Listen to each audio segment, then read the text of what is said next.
I seen whole cities look like nothing but just bombed up stuff. I'm not talking about little places like that, Mobile, like that. Larger cities than that was just bombed over. I tell people all the time, it's better for our boys to go over there than it is to let the be fighting here in this country. I can tell you that. A lot of people hate to see the boys go over there, but if you had seen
Jethro Daly,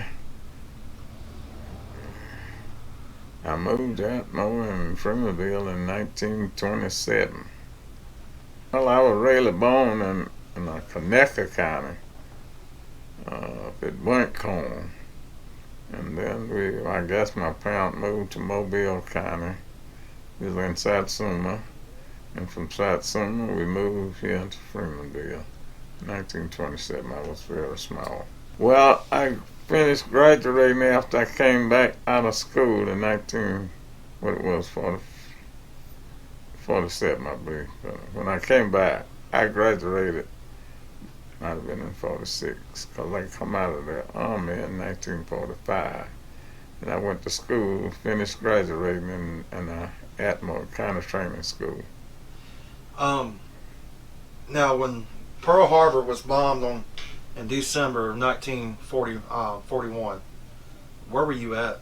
I was living here in Freemanville. I remember hearing it that Sunday morning on my radio. I had a battery-operated radio. From the NBC newsroom in New York, President Roosevelt said in a statement today that the Japanese have attacked Pearl Harbor, Hawaii, from the air. I'll repeat that. President Roosevelt says that the Japanese have attacked Pearl Harbor in Hawaii from the air. We will interrupt our program to give you latest news bulletins. Stay tuned to this station. And I heard they bombed Pearl Harbor. I didn't know nothing about Pearl Harbor. Didn't even know where it was at. As I learned, then I learned more about it, where it was at and everything. I was drafted. I didn't volunteer. I was drafted. When I received my notice, I was glad to go.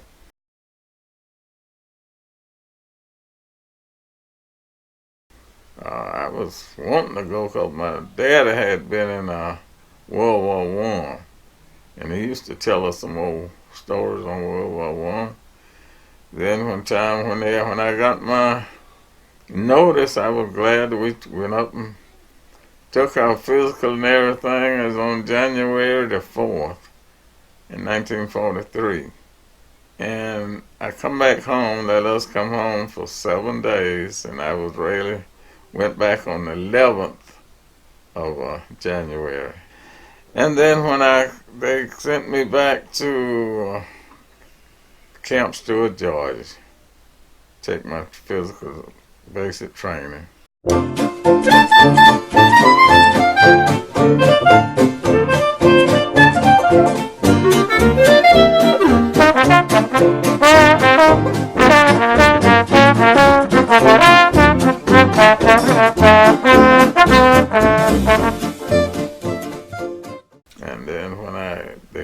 got in the camp, they started us out on a artillery outfit. We had 3 companies. One was Searchlight, one was 90 millimeter, and one was 40 millimeter.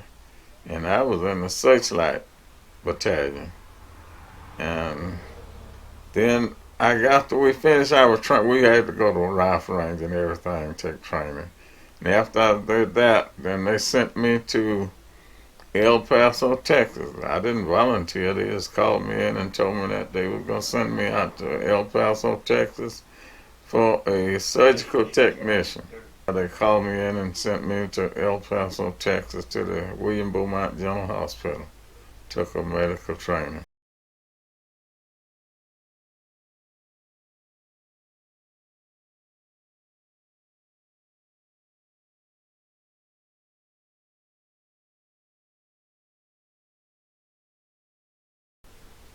I don't know whether it was 6 months or 9 months or something like that. It might have been 6-month training, I believe.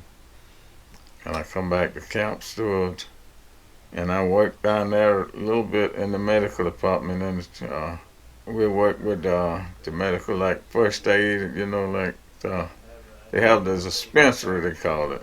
And that's where the doctor was at, and I worked along with them at that for some time. At what point did they let you know you were going to be heading overseas? I can't remember just exactly when they told us that, but they did tell us that we was on the alert to go. And when they called us in, that's all they got us ready to go.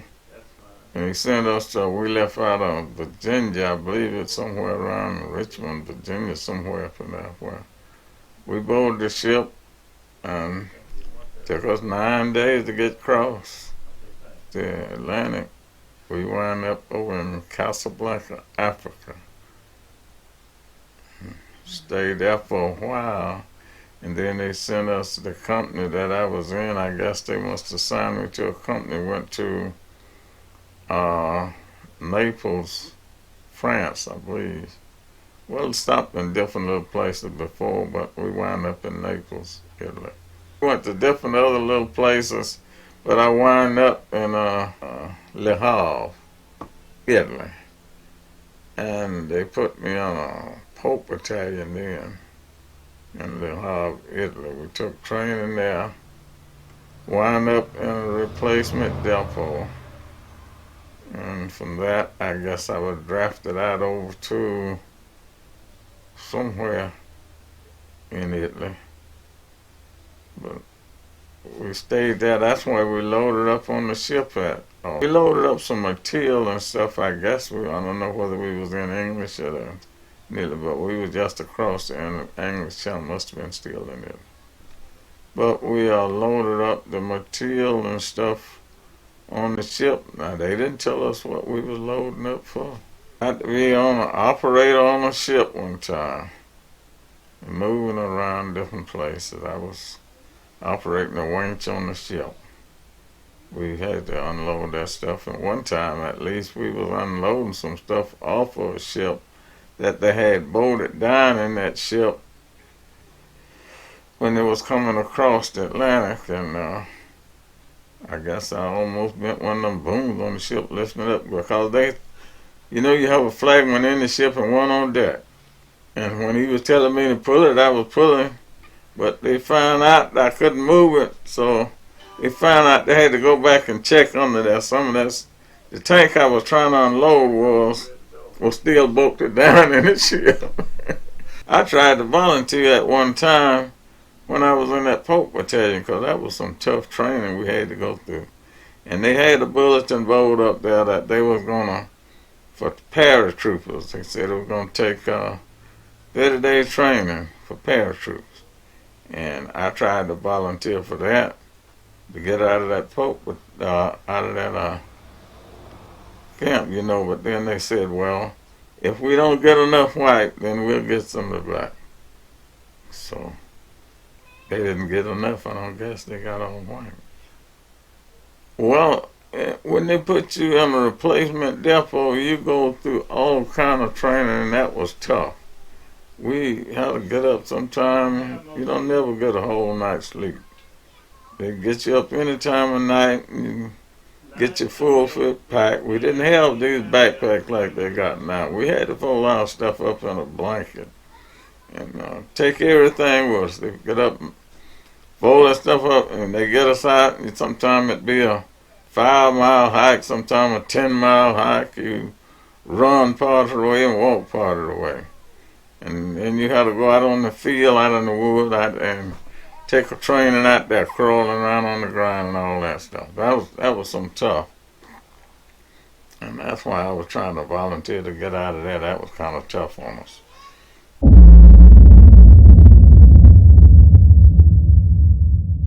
We never know until that Sunday morning when they loaded up to go unload. I guess that's going to make the strike.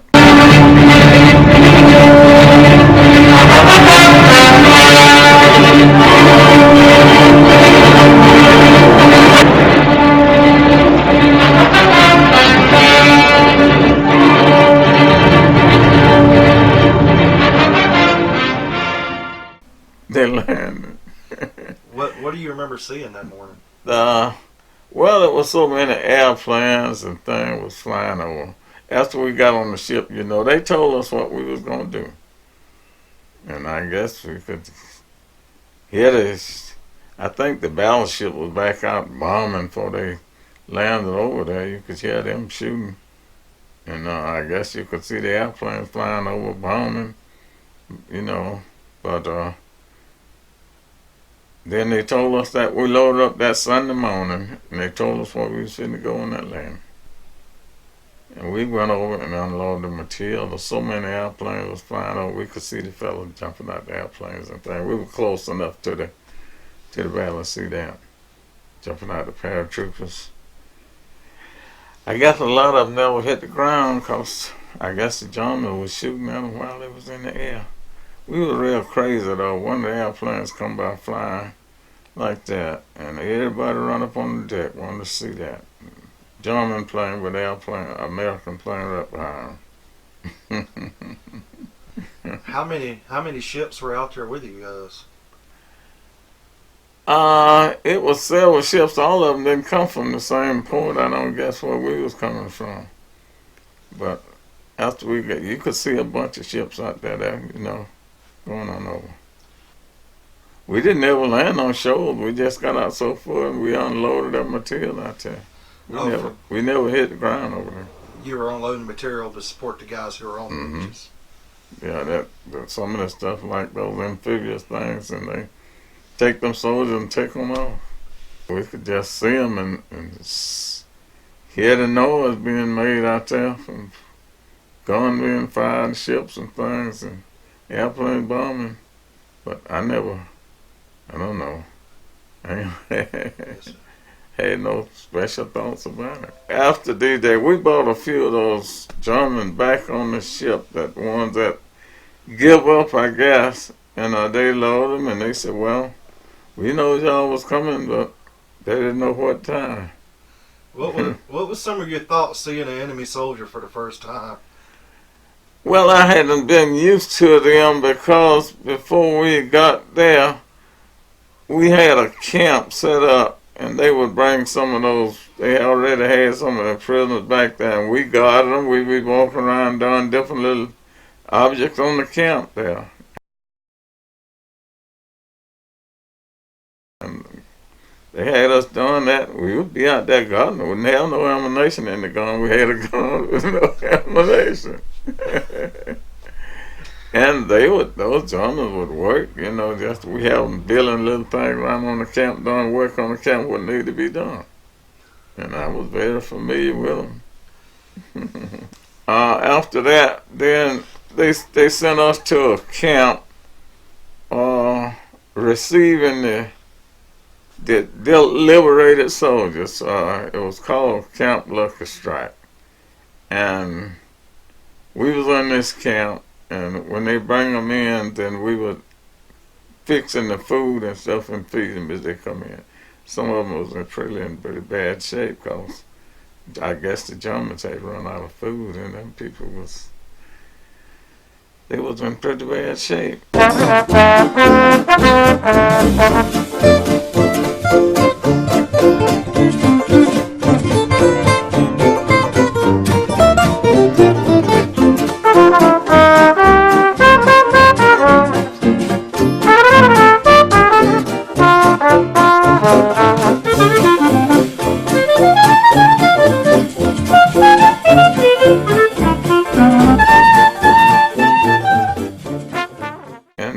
And when we was feeding like that, we couldn't even have no kind of seasoning or nothing in the food. We just give them the kind of, it wasn't fried food no way. It was kind of broiled or baked or boiled or food. So, and they told us if they caught us trying to give any seasoning to go in the food, then we was gonna be in trouble. Well, really, the camp I was in was mostly those American people that they had liberated and brought back. What we was feeding on, they had I guess the Germans was in a different camp than what I was in. You know, we wasn't back on that ship, and they would take them out and ship them out to a special place, because they wasn't free like the American was that they liberated. We went to my company. We moved to a little old place called Kempten, Germany. It was out from Frankfurt. Munich.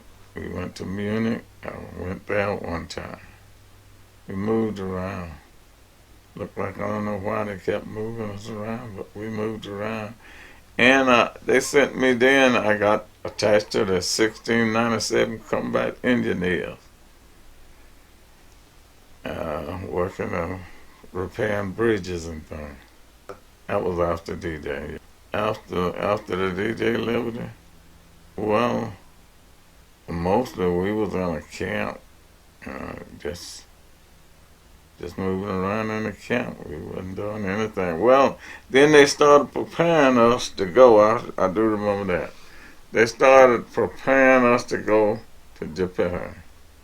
They hadn't told us we was going to go over there. And I said, ooh, Lord, I hate that. 'Cause I got seasick going across to Africa the first time. Boy, that was... Ship got out there and we had to stop at one time while we was going.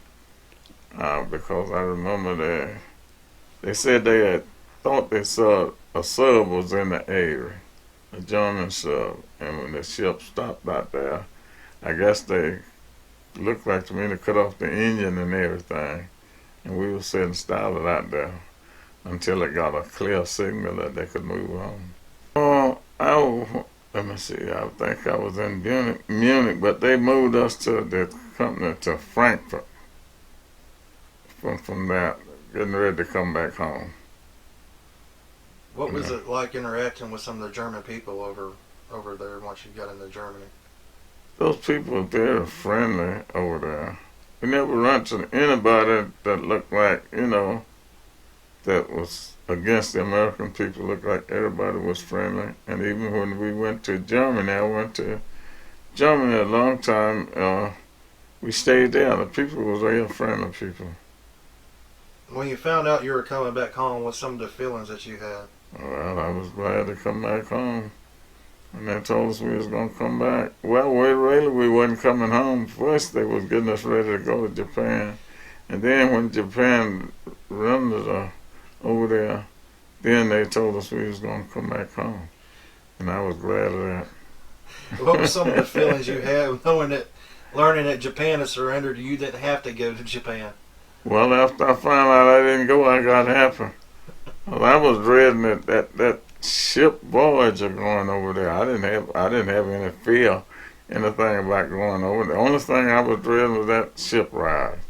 Well, they told us it'll be 60 days or something before we could get over there from over. I'll be getting seasick on that ship, I tell you. That water be rough out there sometime. Boy, I tell you, I seen some of them fellas when we got over there, they get out and kiss the ground. When we got back over here, I was happy, I guess. We landed in New York coming back up there, and they had us moving around. Didn't have no time to spare. They kept you busy moving around in the army, getting us ready to come on, getting us ready to be discharged. And hey, I guess figuring out different places where you're going to go to be at. But I was glad to come back home. What was some of your good? Do you have any good times you remember over there, as far as with your friends and fellow guys you served with? Yeah, well, a lot of time we would be.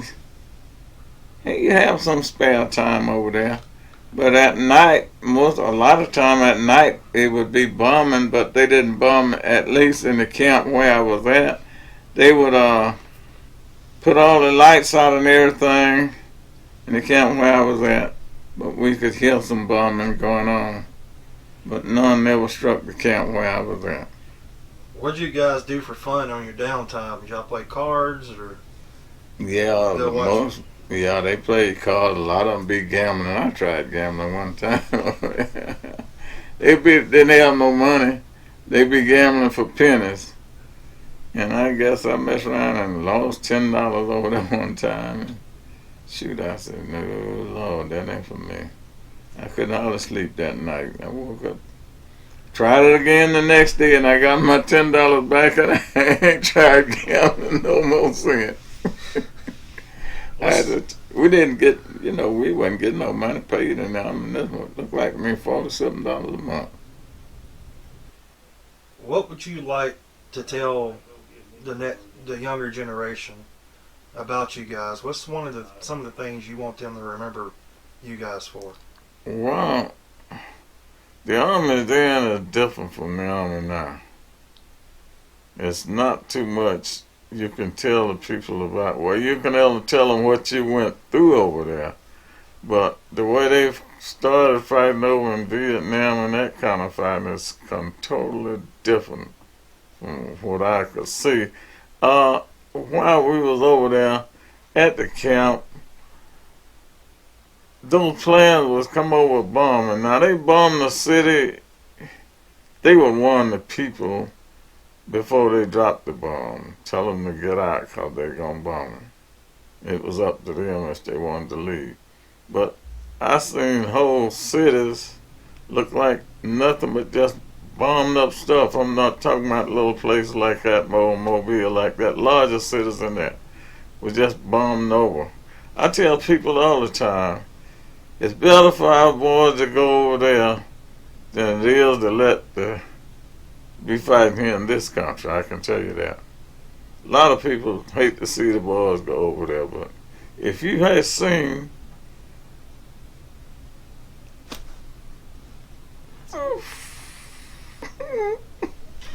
I spent a month back over there. This was your daughter?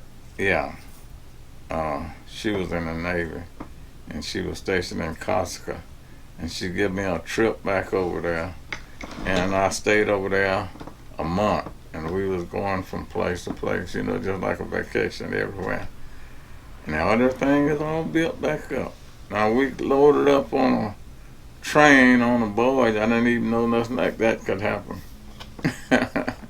They loaded a whole train on a barge, and we went across the English Channel or the Mediterranean Sea over in Italy.